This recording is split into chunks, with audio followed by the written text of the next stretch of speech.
Dapit hapon na nang pauwi si Jeff sa bahay nila.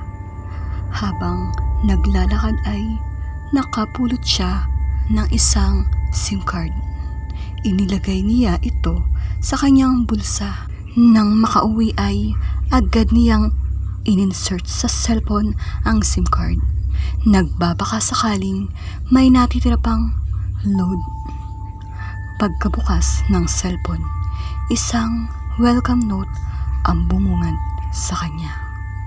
Babala, kung matapang ka, maaari mong gamitin to nang walang sisihan. Ano naman kayang kalukuhan ito? At may babala pa? Nagtawa ang naiiling na si Jeff. Saglit siyang natahimik at nag-isip. Ang ipinagtataka niya ay hindi naman ito ang welcome note ng cellphone niya. Pero paanong ito ang lumabas sa message? Pagkuway, binaliwala na lang niya ito. Walang anuman na binasa niya ang inbox message ng cellphone. Misteryoso ang may-ari ng SIM card. Imbes na matakot ay natiril siya sa kung ano man ang kanyang matutuklasan. Wala siyang takot. Thrill seeker siya at walang kinatatakutan. Ilang kaso na rin ang nakasangkutan niya sa eskwelahan at dahilan upang muntik nang hindi makasama sa graduation, pero walang anuman iyon sa kanya. Pumasok si Jeff kinabukasan sa eskwelahang pinapasukan. Naghanda na ang lahat ng mga estudyanteng gagraduate sa gaganaping graduation ball. Excited ang mga kaibigan ni Jeff na sina Casey, Happy, Ninyo at ang mag-boyfriend na sina Boy at Darling. Muntik nang hindi makasama sa list of candidates for graduation si Jeff dahil sa mga kalokohang ginagawa niya sa paaralan. Ang vandalism, cheating at ang recent ay ang panloloko niya sa cellphone. Si Cindy, ang Miss Marian High Academy, ay matagal nang nililigawan ni Jeff. Nang hindi siya sinagot nito ay gumanti siya sa pamamagitan ng pang-i-stalk sa cellphone. Mabuti na lamang at napakiusapan ang pamilya ni Cindy at hindi na ito nag-apil sa eskwelahan. Muli niyang naisip na guluhin ang buhay ni Cindy sa pamamagitan ng napulot niyang SIM card. Ay may naplano siyang muling panggugulo sa babae. Makakaganti na ulit ako sa'yo. Pati na rin sa siraulong si Mr. Roger. Maging sa guro na si Mr. Roger ay nagkagalit si Jeff dahil sa ginawa nitong pangsusulsol na baste din ni Cindy. Si Jeff, sender 0919-668-8896. Cindy, pumunta ka sa likod ng kantin. May kahalikan sa likod ang boyfriend mong ibang babae. Tuwang-tuwa si Jeff. Batid niyang dahil sa kanyang ginawa ay maiisahan na naman niya si Cindy. Tiyak na matataranta ito. Pero pagdating nito sa likod ng kantin ay wala naman talaga itong dadatnang maski sino. Sa kabila niyon, naniniwala si Jeff na may magaganap na away sa pagitan ni na Cindy at ng boyfriend nito. Posible pang humantong sa isang breakup, isang bagay na gustong-gustong mangyari ni Jeff. Ilang sandali pa ay nagpunta na si Jeff sa kantin para kumain. Narinig niya ang bulong-bulungan na ang mag-boyfriend na sina Cindy at Rudy ay nag-aaway dahil nahuli ni Cindy si Rudy. At ang kaklase nilang si Sel sa likod ng kantin na naghahalikan. Natigilan si Jeff pero agad iwinaglit sa isip ang nangyari. Coincidence lang siguro, naisip niya. Gamit pa rin ni Jeff ang napulot na SIM card dahil hindi pa siya natatapos sa panggugulo kay Cindy. Biglang tumunog ang cellphone niya. Isang picture message ang natanggap niya. Picture ni Rudy at ni Mel ang magkayakap at magkadikit ang mga labi. Ang eksena ay sa likod ng school canteen. Nabitawan niya ang cellphone sa pagkabigla nang pagtinginan siya ng mga estudyante sa kantin ay agad na rin niyang pinulot ang nahulog na cellphone. Pinagmasdan niyang mabuti ang larawan. Tiningnan kung kanino galing ang message. No number ang nakalagay. Tiningnan niya ang oras kung kailan ito ipinadala sa kanya. Namangha siya dahil magkapareho ang oras ng kanyang sent message at receive message. Sobrang coincidence ito. Iyon ang naisip ni Jeff. Imposible sa kanya na mahulaan ang eksaktong takbo ng pangyayari. Habang nagkaklase ay antok na antok si Jeff. Nagkataon na si Mr. Roger pa naman ang gurong kinaiinisan niya. Umiral na naman ang kalokohan ni Jeff. Sender 0919-668-8896. Umuwi ka na sa bahay ninyo. May lalaki ang asawa mo. Bilisan mo para mahuli mo sila. Sa akto, tumunog ang cellphone ng guro. Nang mabasa nito, ang mensahe roon ay namutla at walang paalam na lumabas ng classroom. Pagkaraan ng panloloko ni Jeff sa guro ay pinalitan na niya ng sarili niyang SIM card at itinago ang napulot na SIM sa kanyang wallet. Balitang balita sa eskwelahan ang nangyari kay Mr. Roger. Napatay niya ang asawa at ang lalaki nito nang mahuli ang dalawa sa sarili nilang kwarto. Kasalukuyan itong nakakulong sa pinakamalapit na istasyon ng pulisya. Nang marinig ito ni Jeff ay agad niyang kinuha ang napulot na SIM card at iyon ang inilagay niya sa kanyang cellphone. Malakas ang kutob niya. Agad na tumunog ang kanyang cellphone. Isang picture message ang natanggap niya. Si Mr. Roger habang pinapatay ang asawa at ang lalaki na nakahiga sa kama. Ang oras ng picture message sent ay eksaktong oras ng klase nila kay Mr. Roger. Hindi na coincidence ang kutob ni Jeff. Talagang may kinalaman na at ang SIM card na mga sumunod na pangyayari.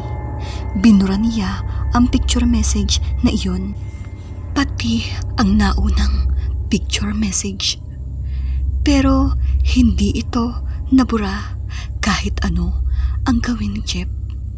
Ini-off na niya ang cellphone. Araw ng graduation ball, kasama ni Jeff ang mga kaibigan na sina Nino, Chris, Happy at Boy. Alas 10 na ng gabi noon. Anong oras ba darating si Darling? Tanong ni Happy.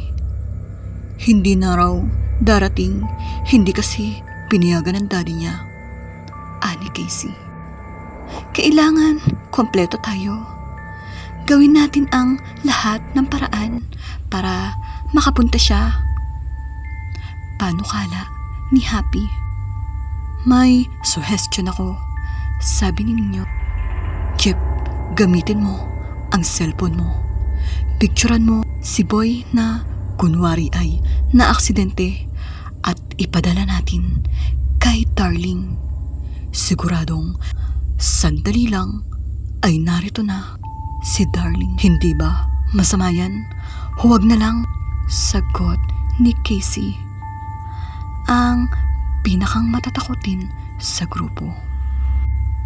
Oo nga, huwag na lang. Sang-ayon naman ni Jeff sa sinabi ni Casey.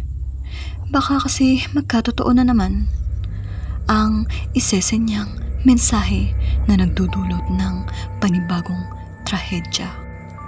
At kailan ka pa naduwag, Jeff? Huwag mong sabihin na chicken out ka na parang si Chris, sabat ni Boy, na nang aalas ka. Walang nagawa si Jeff nang kunin nila ang gagamiting props sa theater room. Kahit hindi niya gusto ang idea ng mga kaibigan na sina Ninyon, si Ninyo ang kumuha ng picture gamit ang cellphone ni Jeff. Sa pagkukunwaring nakahandusay ang katawan ni Boy, kunwari ay nagkalasog-lasog ang buto ni Boy, walang buhay at duguan. Sender, Jeff. Darling, na-aksidente si Boy. Bilisan mo, pumunta ka dito sa high school pavilion para maabutan mo siya. Pagkaraan mag-message sent ay nagtawa ang lahat maliban kay Jeff. Nang matanggap naman ni Darling ang message ay dali-dali itong tumakas. Nasa labas na ito ng gate nang mahuli ng daddy niya na papaalis. Hinabol siya ng daddy nito, lalo namang kumaripas ng takbo si Darling sa kahabaan ng kalsada habang nakalingon sa kanyang ama na kasunod niya. Malakas na langit-ngit ng preno ng isang sasakyan ang umalingaw-ngaw sa paligid. Tumunog ang cellphone ni Jeff na hawak ni Ninyo.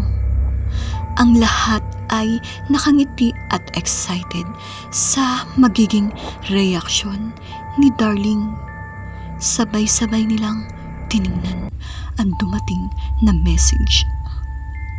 Nakapalibot ang lahat kay Ninyo na may hawak ng cellphone. Kasama si Boy na nooy hindi pa nag-aalis ng makeup at props. Isang picture message ang tumambad sa kanilang lahat. Nakahandusay ang walang buhay na si Darling. Lasog-lasog ang buto nito. Duguan, eksaktong itsura at posisyon ni Boy. Muling tumunog ang cellphone at muling may natanggap na picture message. Ang katawan ni Jeff kung saan nakabulagta ito, nakamulagat at wala ng buhay.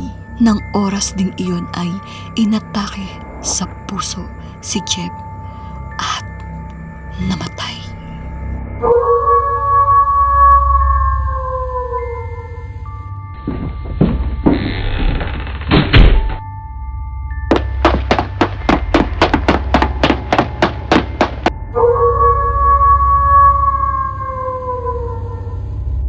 Mahangin at malamig ang simoy ng hangin sa barangay ng hapong iyon. Perfect timing para maglaro sa labas at magbisikleta. Sumakay si Candy sa kanyang bike na nasa harapan ng kanilang bahay.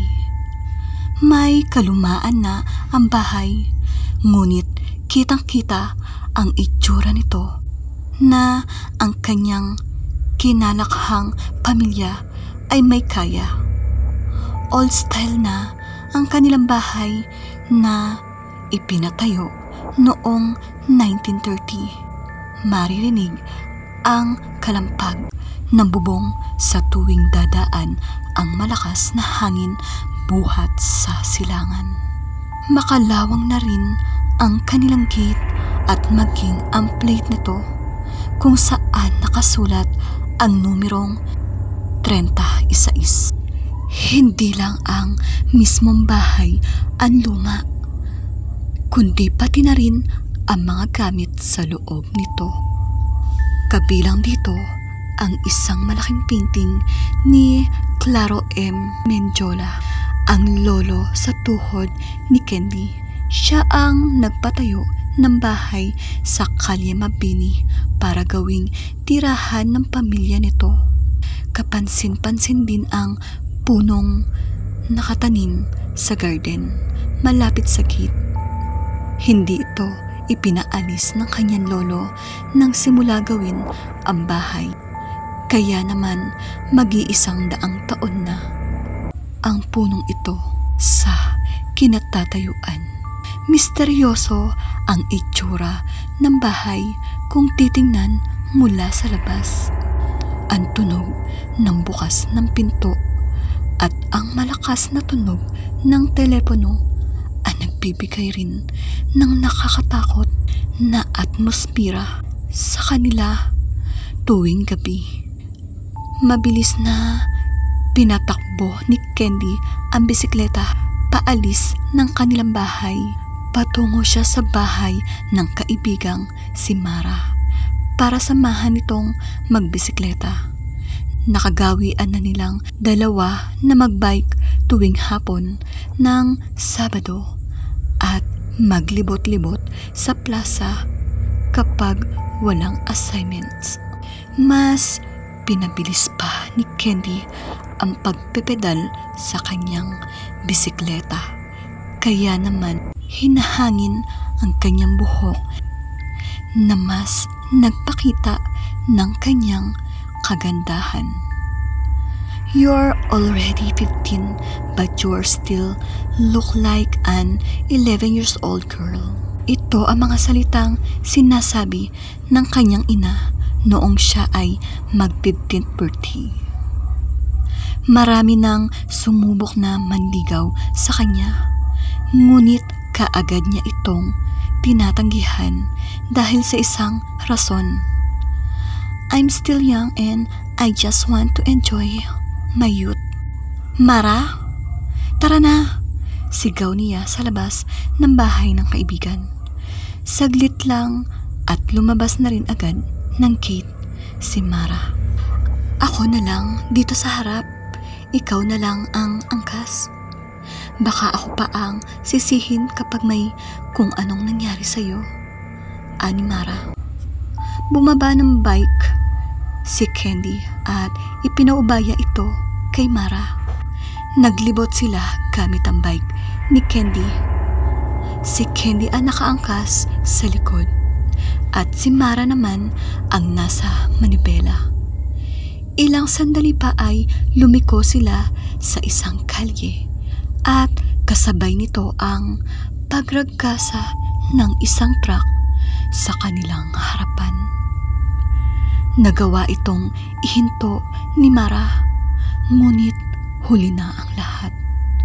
Bumangga ang nguso ng truck sa unahan ng bike na kung saan si Mara at tumalsik naman si Candy sa sidewalk ng kalye. Nagmulat ang mga mata ni Candy at tumambad sa kanyang paningin ang isang maduming bangketa sa harap ng isang tindahan. Bumangon siya at pinagpag ang maduming nasa katawan. Tiningnan niya ang pangalan ng kalye at nabigla siya nang makita niya ang pangalan ng posteng kinatatayuan nito. Kalye 13? Wala namang kalyeng ganto. Kalye 13 ang basa dyan, Ate Candy. Nagulat si Candy sa boses na kanyang narinig. Agad siyang tumalikod at nakita niya ang isang batang nakatayo sa kanyang likuran. Napaurong si Candy. Sino ka? Paano mo nalaman ang pangalan ko? Wala ka bang natatandaan sa mga nangyari? Tanong ng bata sa kanya na parang wala itong narinig. Nangunot ang kanyang noo. Anong sinasabi mo? Sa tingin ko, wala kang natatandaan sa mga nangyari. Halika, sundan mo ko. At nagpatiunang lumakad ang bata. Wait! Hindi mo pa sinasagot ang tanong ko. Sino ka? Nasaan ako? Ako si Paula. At ikaw ay nasa kalye 13. Teka, si Mara, nasaan siya? Tanong ni Candy. Kaya nga sumama ka sa akin para malaman mo kung nasaan siya. Nagpumilit ang bata sa kanya. Napasulyap si Candy sa bike niyang nakahandusay sa daan. Nawasak na ito. Saan ka pupunta? Tanong ni Paula kay Candy. Hihingi ako ng tulong. Tumakbo si Candy palayo sa batang babae. Nakarating siya sa bahay ni Mara. Ngunit walang tao doon. Kaya nagpasya siyang umuwi sa kanilang bahay. Pumasok siya sa loob at naglakad sa salas. Tahimik at malamig sa loob ng bahay. Kaya ito'y nagbigay sa kanya ng kakaibang pakiramdam. Mami, kuya? Tawag niya. Naglakad siya papalapit sa kusina na may biglang kumalabog mula sa master's bedroom sa itaas. Agad lumabas ng kusina si Candy dahil sa narinig na kalabog mula sa second floor ng bahay. Ma, nandyan po ba kayo? Malakas niyang tawag. Dahan-dahang umakyat ng hagdan si Candy. Bawat yapak ng kanyang paa ay tumutunog ang hagdan sa sobrang lutong ng kahoy dahil sa kalumaan. Pumasok siya sa loob ng master's bedroom at nagtawag, Ma! Napatalikod siya nang maramdamang may dumaan sa kanyang likod. Muling pagharap ni Candy sa kama at nagulat siya sa kanyang nakita. Isang matandang lalaki nakaupo sa kama. Pamilyar ang mukha nito sa kanya. Sino kayo at anong ginagawa niyo rito? Usisa ni Candy. Hindi sumagot ang matandang lalaki. Naglakad ito palayo sa kanya. Hindi pa man siya nakakahuma nang tumambad sa paningin niya ang portrait sa wall ng lolo niya na malaon ng patay. Kamukha ng matandang lalaki na nakita niya. Inalihan siya ng takot. Gusto niyang sumigaw pero muling lumitaw sa likuran niya si Paula. Nasundan siya nito. Sumama ka sa akin at malalaman mo ang lahat, yaya ni Paula. Pumunta sila ni Paula sa isang hospital na kinaroroonan ni Mara. Nilakad nila ang pasilyo. Pababa na ang dalawa nang biglang nasulyapan ni Candy ang kanyang kuya, Vic, na lumabas ng isang kwarto. Agad niya itong tinawag, ngunit parang hindi siya nito naririnig. Pumunta si Candy sa pinto ng kwarto na nilabasan ng kanyang kuya. Lumapit sa kanya si Paula at nagsalita. Akala ko ba ay gusto mong makita si Mara? Nagpumilit na pumasok si Candy sa loob ng kwarto at nabigla siya sa kanyang nakita. Nakita niya ang kanyang sarili. Nakahiga sa kama at nakadextrose. Nakomatos ka dahil sa nangyaring banggaan kanina. At malapit ka na rin mamatay. Pagpapaliwanag ni Paula kay Candy. Hindi ibig matulalang sambit ni Candy. Hindi siya makapaniwala sa lahat ng sinabi ng batang si Paula. Ngunit dinala siya ni Paula sa morgue. Doon ay nakita niya ang bangkay ni Mara. Nilapitan ni Candy ang bangkay ng kaibigan. Umiyak siya at niyakap ang bangkay na duguan. Hayaan mo, best friend. Hindi na tayo magkakahiwalay. Bulong ng isang babae mula sa kanyang likuran. Kinilabutan si Candy mula sa boses na iyon ni Mara. Umangat ang mukha ni Candy sa isang kama kung saan ay may isa pang patay na naroroon. Tumambad sa paningin niya ang batang si Paula. Iniwasan ng driver ng truck ang tumatawid na si Paula. Pero nahagip pa rin ito at kasabay nito ang pagbangga sa bisikleta ng magkaibigan.